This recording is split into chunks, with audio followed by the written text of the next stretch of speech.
So what was the influence of the sun, or soul? Yes, the sun or soul had, again, a whole range of influences, as they all did. Perhaps the most obvious is that the sun made base metal into gold.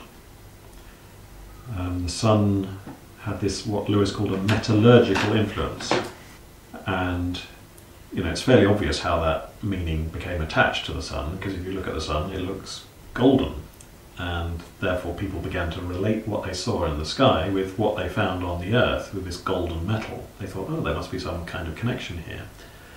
In the Voyage of the Dawn Treader, it's interesting, isn't it, that the royal party, the ship comes to this island which has a magic pool in it which turns everything to gold, and they dip a spear into this water and it becomes so heavy that they have to drop it, and then they see at the foot of this pool, at the bottom of this pool, the life-size figure of a man. It looks like a statue, and in fact it's one of the lost lords who has dived into this pool and been turned to gold. So there, very explicitly, you have the sun's influence being given a whole episode to itself.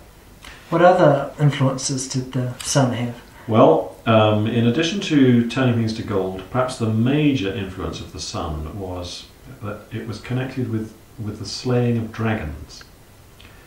Because if you look at ancient mythology, if you look at Homer, for instance, you find his hymn to Apollo. Apollo was the Greek version of the god of light, the sun god. And one of the things that Apollo used to do was that he went around killing dragons. He was known as Apollo Sauroctonus. Saura is the Greek word for a dinosaur, a lizard or a dragon. Yes, where we get dinosaur from. A dinosaur is a monstrous lizard, and a Sauroctonus means dragon slayer. So Apollo went around killing dragons, and in the Voyage of the Dawn Treader you have that very important episode right in the heart of the book when Eustace is turned into a dragon while he's lying asleep on a dragon's hoard with greedy dragonish thoughts in his heart. He's lusting after this gold, and he's put this golden bracelet onto his arm, and he falls asleep and he wakes up and he's turned into a dragon. And then how is he undragoned? He tries to rip off his own dragon hide several times, 3 times. He pulls off this dragon hide only to find a further dragon skin underneath. And only when he asks Aslan to undragon him does he actually get back to being a boy again. And Aslan, he puts his claw right inside Eustace's heart, so Eustace thinks, and he rips off this thick, dark, knobbly hide, and Eustace is restored. So Aslan, in wrenching off the dragon skin, in killing the dragon that Eustace has become, Aslan again sums up in his own person the solar influence, the sun influence, the Apollo influence. And it's a beautiful, very sophisticated but subtle thing that Lewis has done there.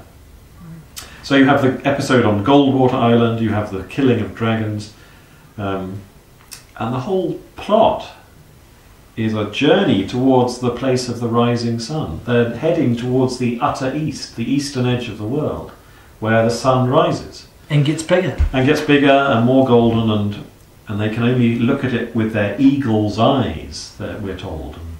And if you look at one of Lewis's early poems about the planets, we're told that the sun's beauty and power can only be beheld with eagle's eyes. When they finally meet Aslan at the eastern edge of the world, he scatters light from his mane, we're told. He's the personification of the sun's influence. Could hardly be said more explicitly at that point. So it's a beautiful, beautiful book, The Voyage of the Dawn Treader. And it really helps explain how so much of the book is about lusting after gold. Not just on Goldwater Island, and not just when Eustace becomes a dragon, but earlier on too, in the episode on the Lone Islands, when the slave traders capture their children and Reepicheep and try to sell them as slaves because they're desperate to get money. Mm. They really want to become rich. And they have to make a living. They have to make a living, and when they're told that they have to give up their slave trade, the slavers say to Caspian, do you mean to beggar me? Do you mean to ruin my livelihood? And Caspian says in reply, it's much better to be a beggar than a slave. The point is really that the slave traders themselves are enslaved by their greed for gold, their desire for riches.